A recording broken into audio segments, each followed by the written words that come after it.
형님. 어? 아이, 형님 여기 계셨네. 어? 아, 형님 뭐 하고 계세요? 아이, 형님.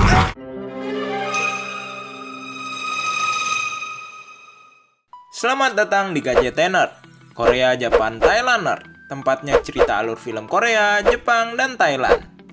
Kali ini kita akan menceritakan alur film dari Korea berjudul Seoul Station.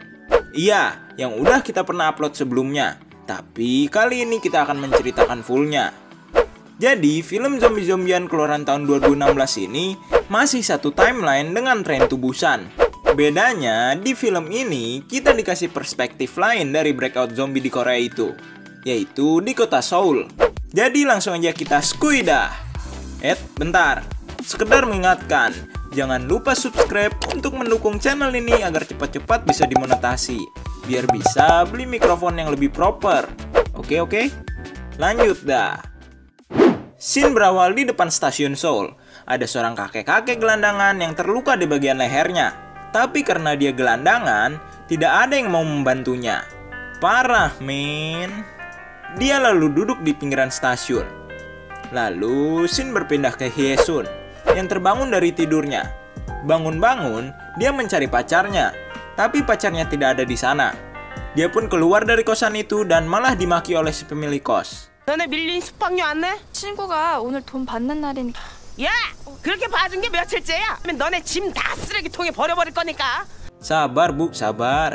Lalu dia lanjut mencari pacarnya. Ternyata pacarnya ini ada di warnet, sedang membuat blog jual diri Hye-sun. Pacar kampret. Mereka pun cekcok di luar warnet, dan akhirnya mereka putus. Oh iya, pacarnya ini bernama Ki-woong. Scene berpindah ke seorang bapak-bapak bernama Suk-gyu yang tiba-tiba ditelepon oleh temannya. Temannya ini memberitahu kalau dia menemukan Hye-sun menjual dirinya secara online. Suk-gyu terlihat kaget. Siapakah doi? Ayahnya kah? Atau om-om senang? Menarik. Di sisi lain, ada seorang gelandangan yang peduli lingkungan menghampiri si kakek yang tadi ada di scene awal. Si kakek sudah terlihat sekarat. Dia lalu meminta bantuan ke pusat pertolongan stasiun. Tapi fasilitas di sana penuh karena abang-abang jago ini. Dia pun berlari meminta bantuan pada petugas stasiun Seoul. Tapi dia malah diusir karena predikatnya sebagai gelandangan. Parah, men. Kagak ada rasa kemanusiaannya, men. Karena di sekitar stasiun tidak ada yang bisa diandalkan, dia pun berlari ke sebuah apotek meminta beberapa tablet obat pereda nyeri dan satu botol minuman. Tapi saat sampai, ternyata si kakek sudah meninggoy. Dia pun menangis, lalu menyalahkan petugas yang tadi tidak mau membantunya. Akhirnya si petugas memeriksanya. Tetapi saat didatangi, kok nggak ada, anjing hilang, goblok. Tubuh si kakek yang tadi berbaring sudah tidak ada. Si bapak ini jadi dikira cuma main-main. Dia pun bingung, kemana jasad si kakek itu? Kembali ke Suk-gyu. Dia membuat janji tentang penyewaan Hye-sun dan datanglah Ki-woong. Ternyata Suk-gyu adalah abahnya Hye-sun. Di sisi lain, si bapak ini mencari si kakek di sekitaran stasiun Seoul dan akhirnya ketemu di sebuah gang sepi dekat stasiun. Tapi dia sudah menjadi jombay. Si bapak ini pun langsung diterkam. Hye-sun yang berada di dekat sana mendengar teriakan si bapak tadi. Lalu Hye-sun ditelepon Ki-woong, tetapi tidak diangkat karena gengsi lah baru juga putus. Ki-woong lalu mengira kalau Hye-sun pasti sudah pulang ke kosan. Maka dari itu dia dan Suk-gyu langsung ke kosan. Tapi di kosan terlihat sangat sepi sekali. Mereka pun langsung pergi ke kamar kos Hye-sun. Kamar sebelah Hye-sun terdengar berisik sekali. Entah ngapain. Ki-woong masuk ke kamar kos. Ternyata tidak ada Hye-sun. Suk-gyu yang masih di luar tiba-tiba melihat kamar sebelahnya yang tadi berisik itu terdobrak. Dan tiba-tiba ternyata si ibu kos sudah menjadi jombay. Dia pun masuk ke kamar dan pintu terus digedor-gedor sama si jombay. Karena Ki-woong tidak tahu apa-apa, dia langsung membuka pintu kamar kos itu.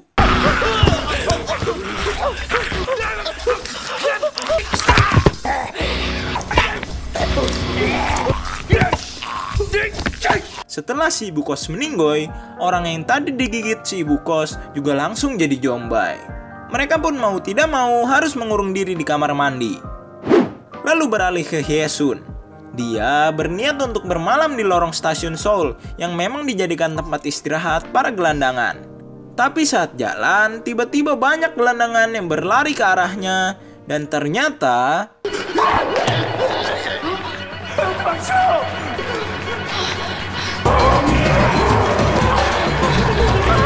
Hyesun dan para gelandangan yang selamat ini berlari dan terus berlari, dan sampailah mereka di kantor polisi. Saat diceritakan kejadian jejombaian ini, si polisi tidak percaya dan malah menyuruh mereka semua keluar dari sana. Tetapi jombai-jombai ini sudah berada di luar kantor, dan akhirnya pintu kantor itu roboh. Satu gelandangan dan satu polisi jadi cemilan para jombai. Mereka lalu mengurung diri di penjara bersama satu polisi yang selamat. Tapi saat sudah di dalam, ternyata ada bekas gigitan di lengan si polisi. Hyesun pun tahu kalau pastinya dia akan menjadi jombai. Polisi ini lama-lama semakin tidak sadarkan diri. Dan akhirnya salah satu gelandangan memberanikan diri untuk merebut pistol si polisi.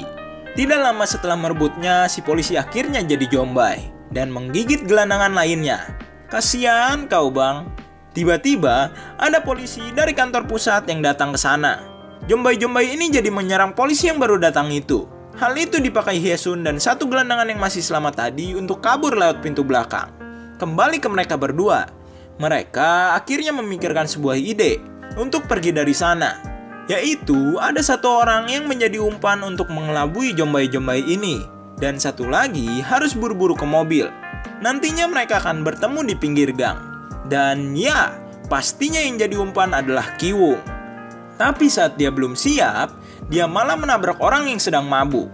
Jombai-jombai ini pun langsung berlarian ke arahnya. Ki-woong lari, dan terus berlari. Dan sampailah dia di pinggir gang. Dia bergegas masuk ke mobil. Hyesun dan satu gelandangan ini lalu ditolong oleh ambulans yang berada di dekat sana. Lalu Hyesun akhirnya menurunkan egonya untuk menelpon Ki-woong. Ki-woong mengangkatnya dan berkata kalau ayah Hyesun sedang bersamanya. Hyesun kelihatan kaget bercampur haru. Lalu mereka berjanji akan bertemu di rumah sakit. Lalu si petugas ambulan ini berkata kalau mereka kewalahan karena banyak sekali orang yang tergigit. Mereka yang tergigit juga sudah dilarikan ke rumah sakit. Mendengar itu, si gelandangan ini langsung menyuruh si sopir untuk berhenti. Jangan ke rumah sakit. Tetapi karena petugas ambulans ini tidak tahu apa-apa, mereka jadi mengabaikannya. Karena diabaikan, si gelandangan ini langsung membanting setir si sopir. Mereka pun jadi kecelakaan. Untungnya mereka tidak kenapa-napa. Hyesun dan si gelandangan langsung pergi dari sana. Mereka masuk ke stasiun bawah tanah dan berusaha membuka pagar yang menghalang. Tapi tiba-tiba ada seorang ibu-ibu dengan tatapan kosong melihat ke arah mereka.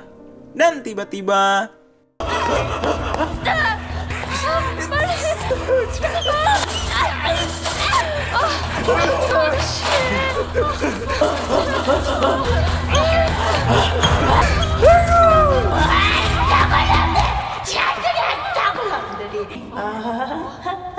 si kampret nakutin aja. Ternyata orang gila. Mereka lalu berjalan mengikuti arah rel kereta, berharap bisa menemukan stasiun yang masih steril dari jejombaian. Kembali ke mereka berdua. Mereka sudah sampai di rumah sakit. Tapi saat Ki-woong menghubungi Hyesun, dia tidak bisa dihubungi karena Hyesun tidak mendapatkan sinyal di bawah tanah. Akhirnya Sugyo memberanikan diri untuk masuk rumah sakit sendirian. Rumah sakit terlihat sepi, tapi saat masuk ruang UGD, bedeh, jombainya bejibun. Ki-woong yang ada di mobil melihat seorang jombai, dan tiba-tiba, untung aja lu. Akhirnya Sugyo keluar dan membantunya. Mereka pun buru-buru pergi dari sana. Mereka ke tempat tinggi di kota itu dan mulai menelpon Hyesun. Dan tersambung. Hyesun saat ini sedang berada di stasiun Hwaeon. Tapi di tengah menelpon, Hyesun dan si gelandangan ini dikejar-kejar jombai. Di tengah pelariannya, mereka melihat kumpulan orang-orang yang sudah membuat barikade. Mereka berlari ke sana. Ternyata di balik barikade itu banyak sekali orang yang selamat.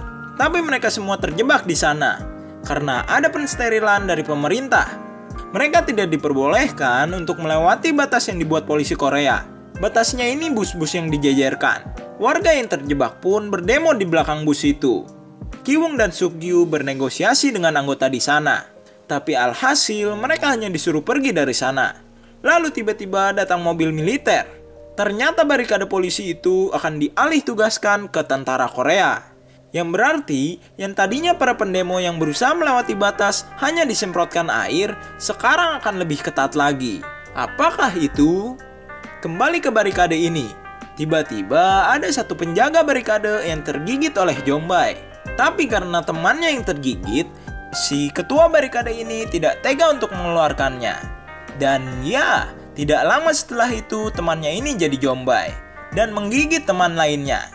Karena hanya yang tersisa si ketua sendirian, dia pun menyerah untuk mempertahankan barikade itu. Kembali ke para pendemo. Tiba-tiba si gelandangan ini ngide memanjat ke atas bus. Saat sampai di atas, ternyata dia sudah ditodong senapan oleh seluruh tentara di balik bus itu. Dia pun ditembak dan akhirnya meninggoy. Para pendemo akhirnya berlarian karena dilempari gas air mata. Yang padahal di sisi lain, barikade mereka sudah kemasukan Jombai.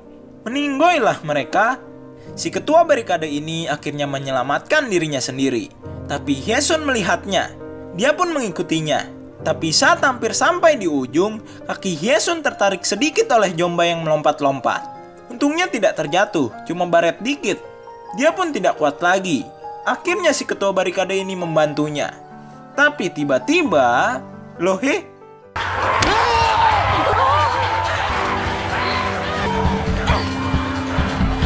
akhirnya Hyesun selamat sendirian.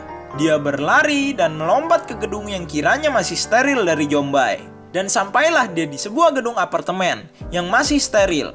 Tiba-tiba dia mendapatkan telepon dari Ki-woong. Dia pun memberitahu keberadaannya. Hyesun lalu masuk ke sebuah kamar dan akhirnya dia bisa beristirahat dengan tenang. Bukan meninggoy ya maksudnya. Bentar. Padahal ada kasur. Ngapain lau malah tidur di meja, cu? Akhirnya Ki-woong datang menjemput Hyesun. Mereka pun menemui Suk-gyu, tapi ternyata 혜선아, 야, 너 오늘 찾느라고.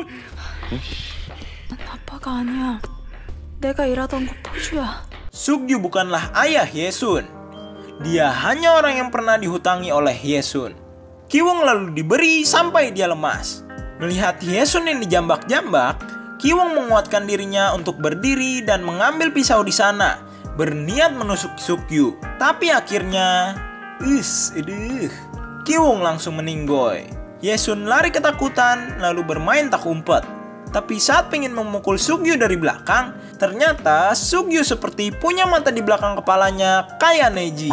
Akhirnya Hyesun ditendangi sampai lemas, lalu dibawa paksa oleh Suk-gyu ke sebuah ranjang. Suk-gyu berniat untuk menskididungdung Hyesun.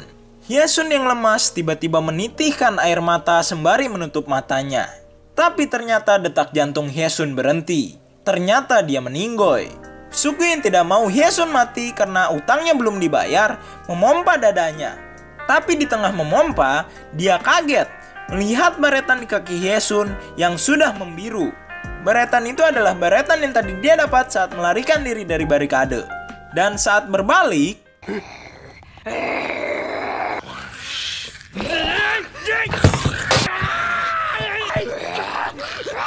lalu tamat. Ya mirip-mirip lah ya endingnya sama Train to Busan, dimana pemeran utamanya akhirnya jadi Jombai juga. Jadi pesan yang bisa kita ambil dari film ini adalah janganlah sembarang skididungdung, karena skididungdung bisa membunuhmu. Oke, jadi itulah cerita alur film Seoul Station yang KJT Nerd bawakan. Dengan alur breakout Jombai yang ya lumayan lah ya, dan ending yang sangat wadidaw. Rating KJT Nerd kasih buat film ini 7/10. Nah, kalau penasaran sama film ini selengkapnya, makanya cus dimonggoin untuk ditonton sendiri. Sekedar mengingatkan, Jangan lupa untuk komen, like, dan subrek agar channel ini bisa cepat-cepat dimonetasi dan bisa beli mikrofon yang lebih proper. Oke? Kalau begitu, KJT Nerd signing out.